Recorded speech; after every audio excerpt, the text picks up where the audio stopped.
Karen enters Aquarium and demands the dolphins be covered for Modesty. Crowds poured through the wide, glass-fronted entrance of the Sunwave Marine Aquarium, parents dragging excited children behind them, and tourists pausing to snap pictures of the giant archway shaped like a breaching whale. Inside, the cool air and scent of saltwater greeted the eager masses, most of whom were there for the highlight of the day.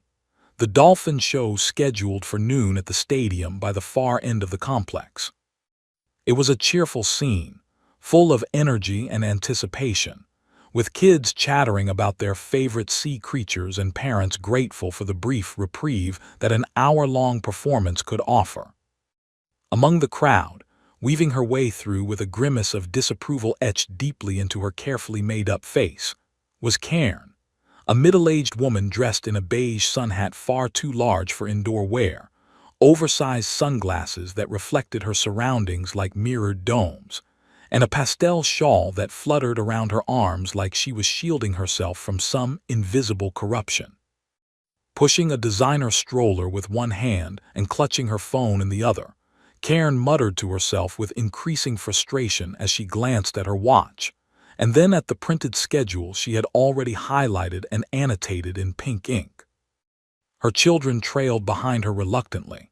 The older boy, Jason, around 15, slouched in a hoodie despite the warmth, his earbuds buried deep in his ears as he tried to disappear into his music.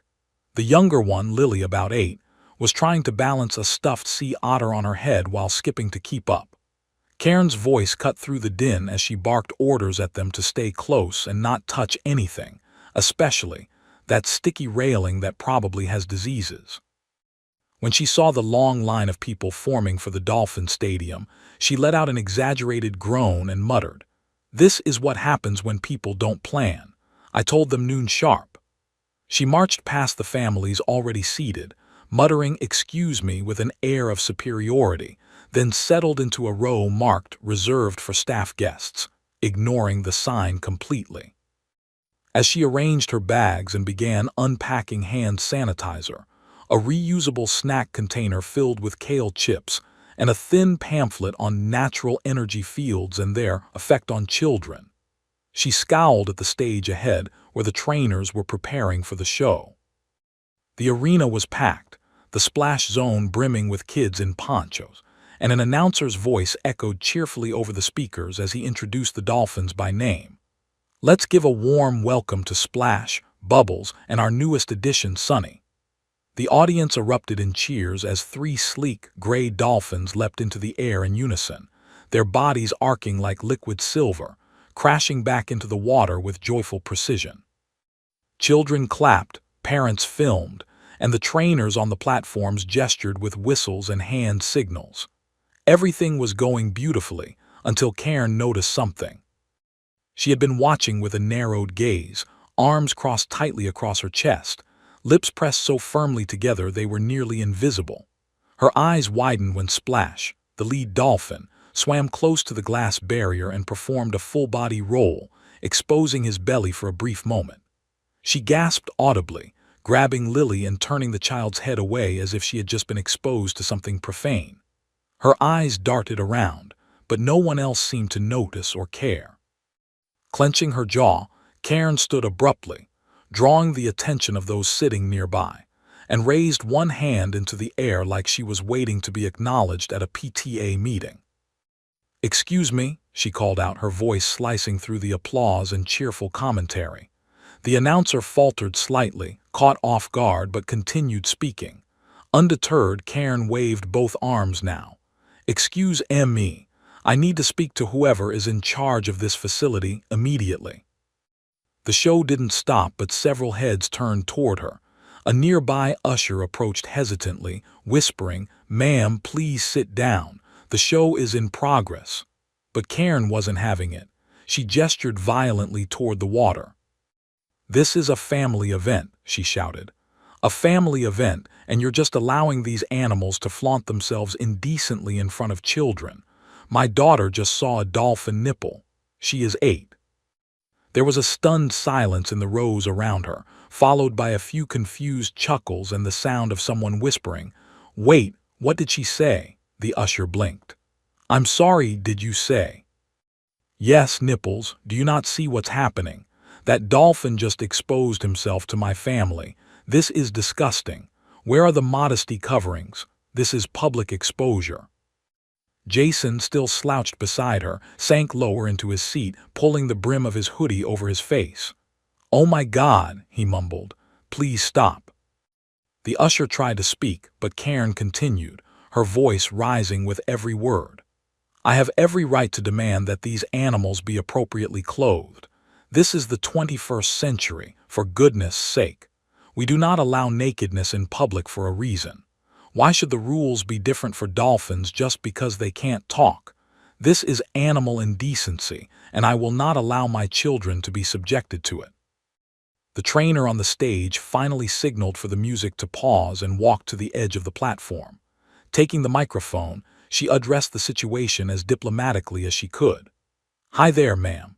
I'm Sarah, one of the lead marine behaviorists here at Sunwave. I assure you, dolphins are not anatomically the same as humans. They don't have external nipples like we do. Their mammary slits are not visible during shows, and there's absolutely nothing inappropriate about their natural swimming behavior." Karen scoffed. "Of course you'd say that. I've read things, I know the truth. Don't gaslight me with your pseudoscience." "Ma'am," Sarah said, trying to keep the tension out of her voice, "I can promise you we follow strict guidelines for animal presentation, and nothing about the show violates decency standards. If you feel uncomfortable, I recommend stepping outside with your children until the show is complete." Karen crossed her arms defiantly. "No, I paid for this experience. I'm not leaving until those dolphins are covered. I will be filing a complaint, possibly a lawsuit, and I'm filming everything for evidence." She raised her phone and began recording, narrating in a stern voice. "This is Karen Anderson, concerned mother and advocate for family-friendly entertainment. I'm here at the Sunwave Aquarium where they are currently exposing children to nudity disguised as science." Jason groaned audibly. A few rows away, someone snorted. Karen turned, eyes wide, scanning for support. But all she saw were raised eyebrows, stifled laughter, and a teenager too rose up, already uploading a video of her rant to TikTok with the caption, "Karen thinks dolphins need bras." The tension in the Dolphin Stadium was now thick enough to cut with a knife, though most of the audience was doing their best not to laugh out loud. The show had come to an awkward halt, the trainers standing hesitantly on their platforms, the dolphins swimming in slow circles beneath the surface, unaware of the human controversy swirling above them. Sarah, the lead trainer, exchanged glances with the other staff, silently weighing whether it was worth trying to continue or if they were better off waiting for security to deal with the situation. Meanwhile, Karen remained standing, arms crossed with a sense of righteous indignation gleaming in her eyes, her phone still raised and recording her surroundings as if she were some crusader unearthing a vast conspiracy. Her voice, slightly trembling with the effort to remain composed, narrated every moment with dramatic flair, as though she expected a documentary crew to swoop in and edit her footage into an exposé. "And here," she intoned solemnly, zooming in on a trainer giving instructions to a dolphin, "you can see the handlers, clearly indoctrinated, forcing these innocent mammals to expose themselves in front of children. This is what society has come to." A few rows behind her, a group of teenagers burst into quiet laughter, trying and failing to keep it discreet. One of them mimicked her voice with exaggerated gasps, whispering to his friend, "Oh no, the dolphin flashed me." The audience around them began to buzz with suppressed amusement, and even some of the parents who had initially looked concerned were now exchanging glances that said, "Is she serious?" Karen's daughter Lily tugged on her sleeve, her voice tiny and nervous. "Mom, can we just watch the show now?" But Karen wasn't listening. Her eyes were locked on Sarah, and she was already striding toward the front row, stepping over people's feet and pushing past a woman holding a baby. "I demand to speak to the head of marine ethics," she said, ignoring the fact that the term she used didn't actually exist in any real aquarium job title. "You are promoting indecency, and I am not leaving until I see a written policy explaining why those dolphins aren't wearing coverings." Sarah, who had handled everything from overly excited toddlers to a seagull that once stole her hat mid-show, took a deep breath and leaned into the microphone.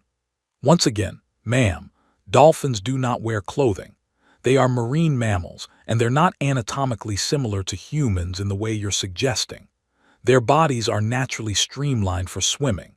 If you continue to disrupt the show, I'm afraid we'll have to escort you out for the safety of our staff and guests."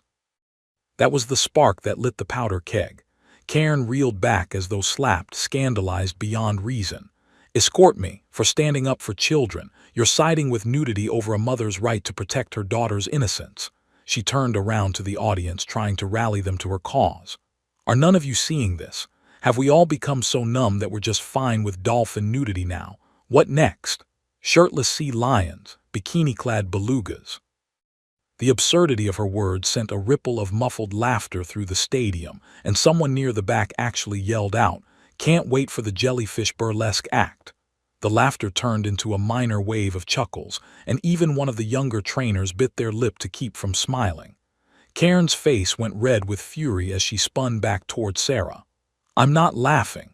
This is not funny. This is a matter of morality." She jabbed her finger toward the water as if the dolphins themselves were somehow to blame. "Children are being corrupted. You people are disgusting." Security finally arrived, 2 uniformed staff members walking calmly but purposefully down the aisle toward her. The lead guard, a man in his 50s with a kind face and years of experience dealing with disorderly guests, approached her with a practiced calm. "Ma'am," he said, gently placing himself between her and the stage, "I'm going to have to ask you to return to your seat or leave the premises. You are disturbing the show and other guests. This is your formal warning." Karen, now incensed and convinced that she was being targeted, pointed at the guard and declared, "This is discrimination. Against concerned mothers, against modesty, against decency. I will not be silenced. I am a taxpayer and I demand accountability." She waved her phone in his face. "This is all being recorded. I have the right to protest." "You don't have the right to disturb a private event," the guard replied calmly. "This is not a government facility. You are disrupting the peace, and you're now on the verge of being removed for trespassing." That word, trespassing, seemed to push Karen into a new level of indignation. "Trespassing? I paid for a ticket. I demand a refund, and I want the name of every person here so I can name you all in my lawsuit.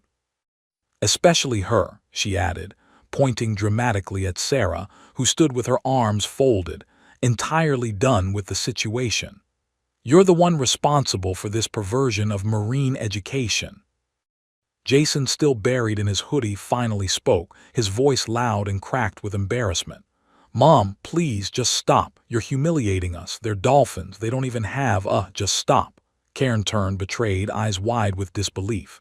"Jason, sweetie, you saw what they did. You're just too young to understand. I'm doing this for you." "I'm 15, he snapped back. "And I learned about dolphins in, like, 4th grade. You're just making stuff up." He stood abruptly and stomped off down the aisle, past the security guards and toward the exit, followed moments later by Lily, who mumbled a timid sorry to the usher before running after her brother. Alone now, Karen looked stunned but quickly recomposed herself, holding her phone higher and adjusting her shawl like a cape.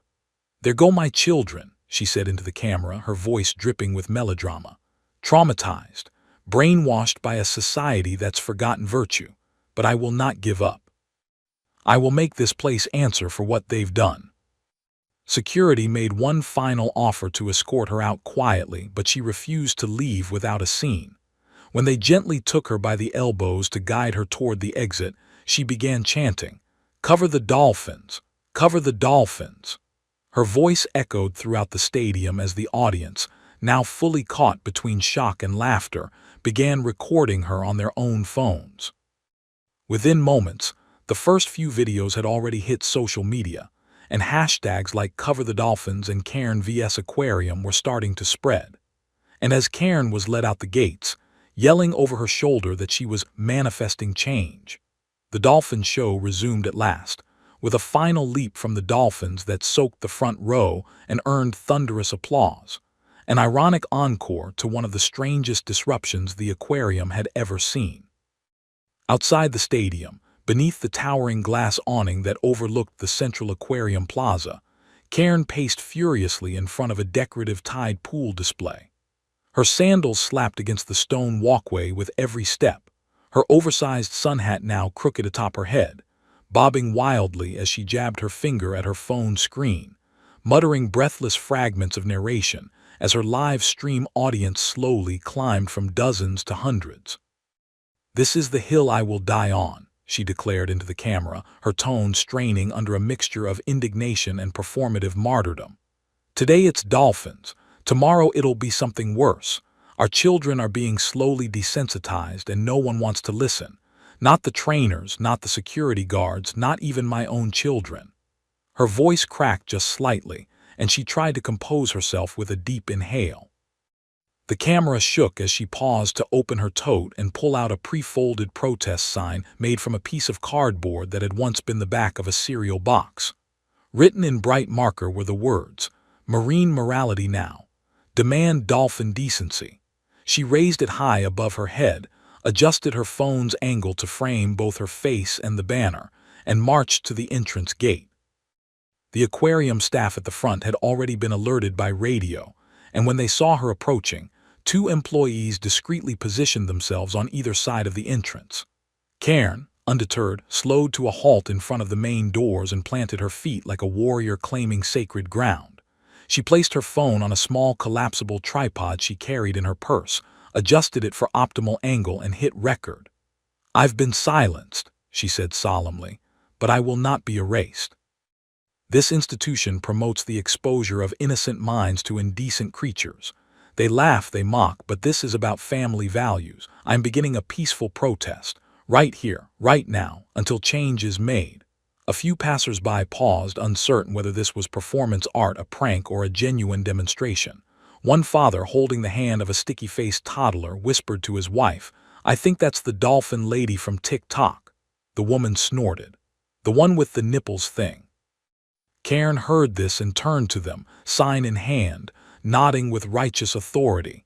"Yes," she said firmly, "the one brave enough to speak out when no one else would." Back inside, the Dolphin show had resumed and finished without incident. Sarah and her team cleaned up the stage while guests filed out, many still giggling about the interruption. In the staff break room, security reviewed the incident footage and logged the report, unsure of whether Karen would return. They didn't have to wonder long. Just as families gathered for the next scheduled SEAL performance, Karen launched her protest directly outside the aquarium doors, packing in slow circles while chanting, "Cover the dolphins, protect our children, say no to marine nudity." It wasn't long before someone posted a new video of her holding her cardboard sign and trying to hand printed flyers to confused tourists. The flyers, clearly designed in Microsoft Word and printed on pastel stationery, contained paragraphs of rambling text about aquatic modesty, the erosion of moral boundaries in entertainment, and a demand for an emergency committee for marine presentation standards to be formed at once. People began to gather not to join her protest, but to watch it unfold with amused curiosity. Children pointed, teenagers pulled out their phones. A local news photographer, tipped off by the viral videos, arrived and began snapping shots from the sidewalk. Karen mistook this attention as support and held her sign higher, raising her voice as she began her prepared speech. "When society loses sight of its moral compass," she bellowed, "it is up to everyday citizens to stand up and say no more." But her momentum wavered when Jason and Lily returned from the parking lot with their father, a man whose face bore the expression of someone who had just been called out of work early and had no idea what disaster was waiting for him. He wore a plain polo shirt, pressed slacks, and an aura of weary tolerance, like someone used to Karen's outbursts but unprepared for them to go this public. He looked at the spectacle Karen shouting into her phone, holding a sign, surrounded by giggling teens and silently recording parents, and slowly removed his sunglasses. "Cairn," he said softly, but with a firmness that cut through her chant. "What is this?" She turned, stunned for a moment that he was not immediately supportive, and marched toward him. "Our daughter was exposed to dolphin genitals," she hissed, waving her arm dramatically toward the aquarium. "And when I raised concerns, they mocked me. They threw me out for trying to protect our kids. You should have seen what they did. They were rolling, they were showing off their parts. It was like a burlesque show in water." Jason slapped a hand to his forehead. "Dad, please make her stop." Cairn's husband looked from his children, clearly mortified, to the growing crowd, and finally to Cairn herself. He took a breath. "Cairn, dolphins don't look. This isn't about the dolphins, is it?" "It's entirely about the dolphins," she snapped. "It's about what they represent, slippery, unchecked indecency slipping into our culture like a tide we forgot to guard against." "Slippery indecency," he echoed, bewildered. "Cairn, you're making a scene again. There are kids watching, and reporters." "Good," she exclaimed. "Let them watch. Let the whole world watch." And the world was watching. Her live stream had now been clipped and reposted by several large meme pages. One video had over 200,000 views in less than an hour, featuring her quote about bikini-clad belugas over a remix of dolphin clicks set to EDM music. Cairn's image, wide-eyed, sun hat askew, cardboard sign raised, was already being edited into digital posters, mock movie covers, and social commentary memes. She had achieved a kind of strange internet fame, though not the kind she had hoped for. The aquarium released a brief public statement emphasizing their commitment to family-friendly entertainment and correcting misconceptions about marine mammal anatomy. Several marine biologists on social media shared educational posts explaining dolphin physiology, which only further highlighted how bizarre Cairn's protest had become. Still, she remained undeterred. As security returned to speak with her again, offering a final warning that her presence on aquarium property would be considered trespassing from this point forward, she looked into her phone camera and declared, "They may silence my voice, but they cannot silence the truth. You'll see. One day, people will look back and thank me for raising the alarm." With that, she allowed herself to be escorted to the curb, where she stood defiantly on public property just beyond the aquarium's reach, still recording, still chanting, her sign held high. Behind her, the sounds of playful children and dolphin whistles echoed through the glass walls, a strange soundtrack to one woman's very public, very confused war on modesty. By the following morning, Cairn's protest had grown beyond the aquarium walls and seeped into the chaotic bloodstream of the internet like dye in water, staining forums, news feeds, and comment sections across the country. Clips of her standing at the gates waving her homemade sign were paired with auto-tuned remixes of her now infamous phrases. "Cover the dolphins," "marine morality," and "burlesque show in water."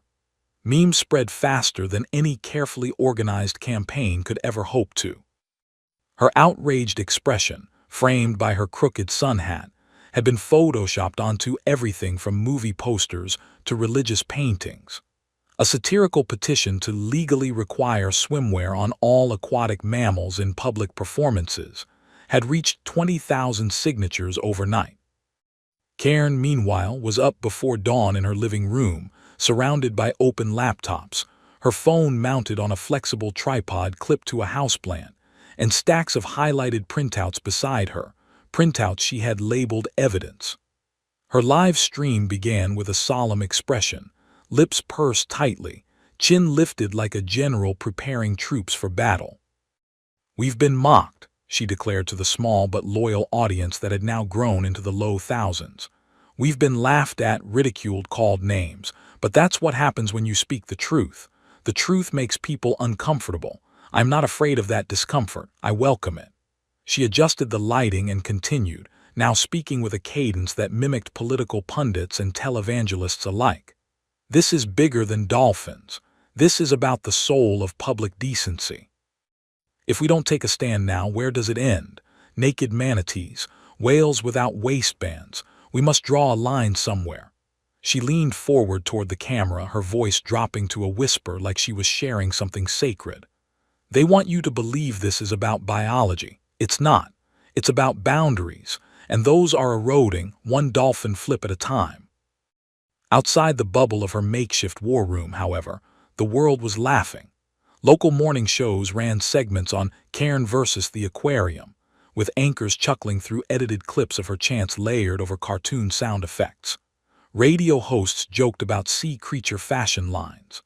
One late-night comedian dedicated an entire 5-minute monologue to the event, comparing Karen's outrage to someone demanding squirrels wear pants in public parks.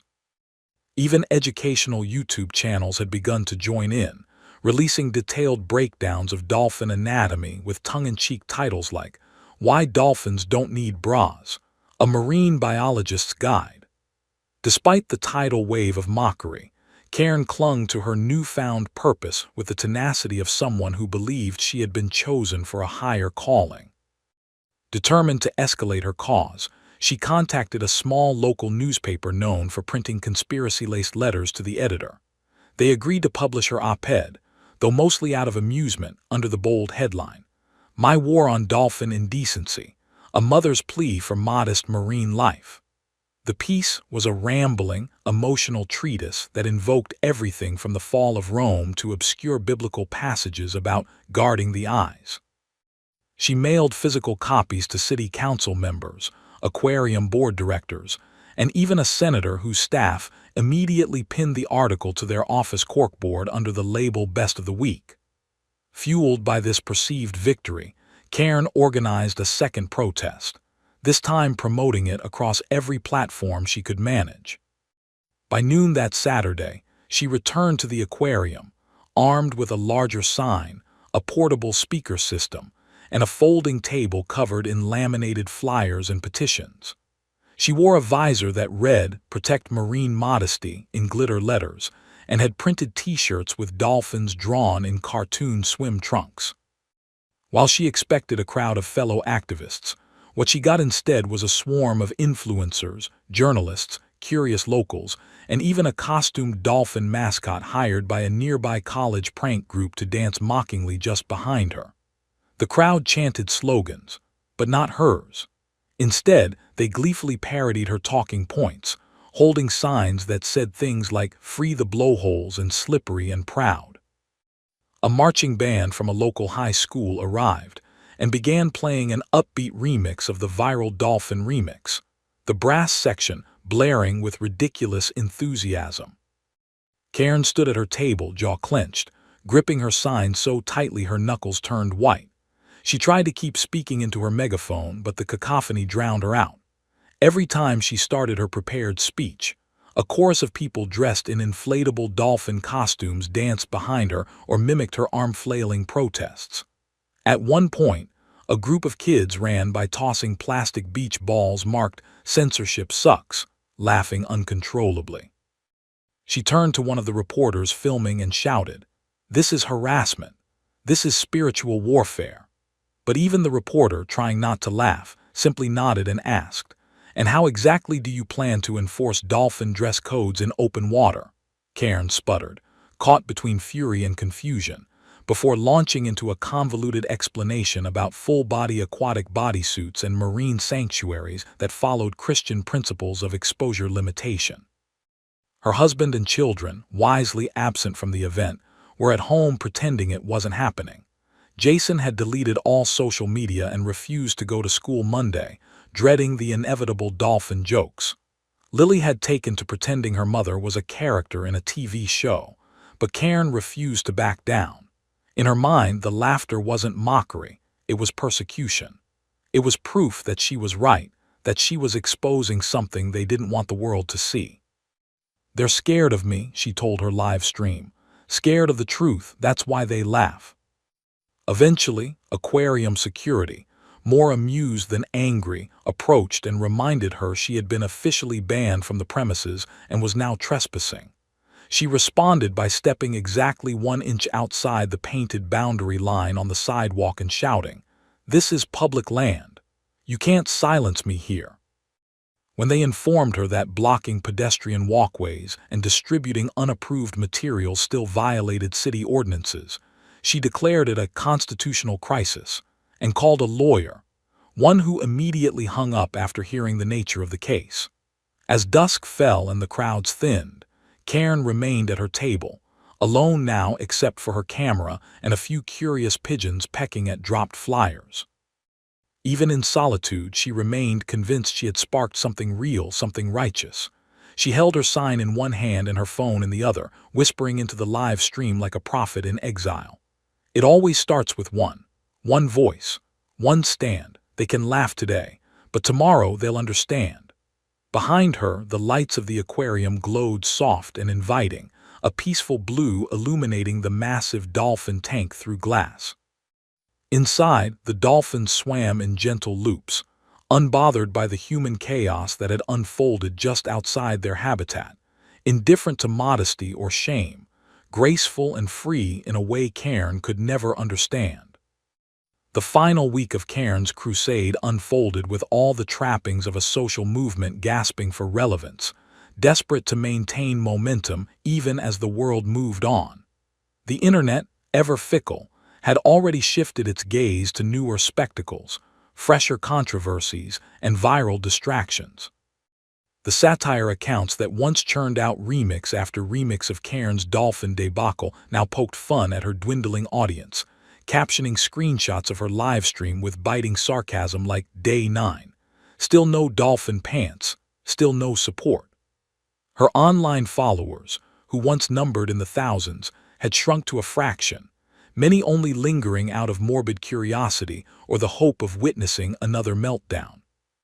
Still, Karen persisted, seated in her dining room converted protest headquarters, surrounded by posters curling at the edges, piles of unmailed petitions, and a whiteboard filled with timelines and imagined strategic alliances that had never come to fruition. Her voice had grown hoarse from days of live streaming, her eyes bloodshot from sleep deprivation, but her conviction remained intact, cocooning her in a delusion of righteousness no ridicule could puncture. She had sent letters to politicians, emails to animal rights organizations, and even tried to contact daytime talk shows, insisting she had unearthed a scandal the world was too afraid to face. But none of them responded. One small news blog offered her a brief video interview, though the interviewer clearly saw it as comedy, peppering the discussion with loaded questions about underwater lingerie and dolphin shame. Karen didn't catch the tone or chose not to, and answered every question with the same grim sincerity that had become her trademark. When asked if she had considered the dolphins' feelings about her protest, she nodded gravely and said she believed the dolphins would thank her if only they could speak. "They're victims," she whispered into the mic. "Silenced by nature. I speak on their behalf." That clip predictably went viral again, but not in the way she had hoped. It was spliced into compilation videos titled Top 10 Karen Moments of the Year, and included dramatic music every time she said marine modesty. At home, her family had reached the end of their rope. Jason refused to leave his room, afraid of more teasing at school, and Lily had started pretending her last name was different whenever asked about her mom. Her husband, trying his best to hold the family together, finally sat down at the kitchen table one evening, folding his hands in front of him as Karen paced in front of a large poster that read "Dolphins deserve dignity." He waited for her to finish another monologue about aquatic morality before he spoke, his voice tired but gentle. "Karen, you've made your point. Everyone knows where you stand, but this isn't changing anything. The kids are suffering, you're suffering, we're all exhausted. Can we just move on?" Karen froze, clutching her latest petition in one hand, eyes blinking slowly like she hadn't understood the language. "Move on," she echoed. "From the truth," he sighed. "From all this, from trying to dress dolphins, from being a national joke. It's not a cause, Karen, it's a meme, and it's hurting the people who love you." For a moment, silence hovered between them, stretching across the room like a heavy curtain. Karen opened her mouth, then closed it again, then looked down at the paper in her hand. Her fingers trembled, the paper fluttering. Slowly she sat, her shoulders slumped. It was the first time in days she had truly paused. Later that night, when the house was quiet, She stood by the window and stared out into the yard where plastic flamingos poked from the lawn and the neighborhood kids rode bikes under the glow of streetlights. She could hear faint laughter, the kind that comes from shared joy, not ridicule. A breeze stirred the hem of the curtain and carried with it the distant sound of water trickling through the garden hose someone had left running. For the first time, she wondered if maybe she had misread the world, not its values but its priorities, not its evil but its indifference. Maybe no one had conspired to corrupt children through dolphin shows. Maybe people were just trying to enjoy their day. The next morning, Karen woke early, showered, and for once didn't set up her phone or log into her live stream. She made breakfast in silence, placing plates in front of Jason and Lily, who stared at her cautiously, waiting for another lecture or dramatic announcement. But she only smiled and said, "Pancakes. I thought we could eat together." Jason blinked in disbelief. Lily clapped her hands. Her husband walked into the kitchen, coffee in hand, clearly prepared for another morning of damage control, only to find Karen sitting quietly at the table. "I think I'm done," she said softly, "with the protests, with the live streams, with trying to make dolphins wear pants." They stared. She gave a sheepish shrug. "I think the world's not ready for me, or maybe I wasn't ready for the world." The silence was thick, but this time it felt peaceful, not awkward. Lily reached for a pancake. Jason exhaled like he'd been holding his breath for a week. Her husband just nodded. "That's good," he said. "I think we all need a break." That afternoon, they went out together as a family. No signs, no shouting, no cameras. Just a quiet trip to the park where Karen sat on a bench and watched her children play. She felt lighter somehow, not because the world had changed, but because she had stopped trying to force it to bend to her will. The world wasn't perfect, but maybe it didn't need to be policed at every turn. Maybe, she thought, modesty was about more than just what others wore.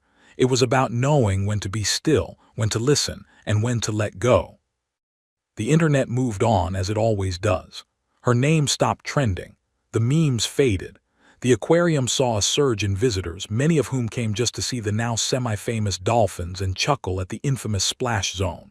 One of the dolphins was unofficially nicknamed Modesty, and a nearby gift shop sold dolphin plushies wearing tiny swimsuits as a tongue-in-cheek nod to the saga. But Karen never returned, not to protest, not to yell, not to wave signs. She had said her piece, however misguided, and now she was content to leave the water still. Sometimes letting go is the most modest thing of all.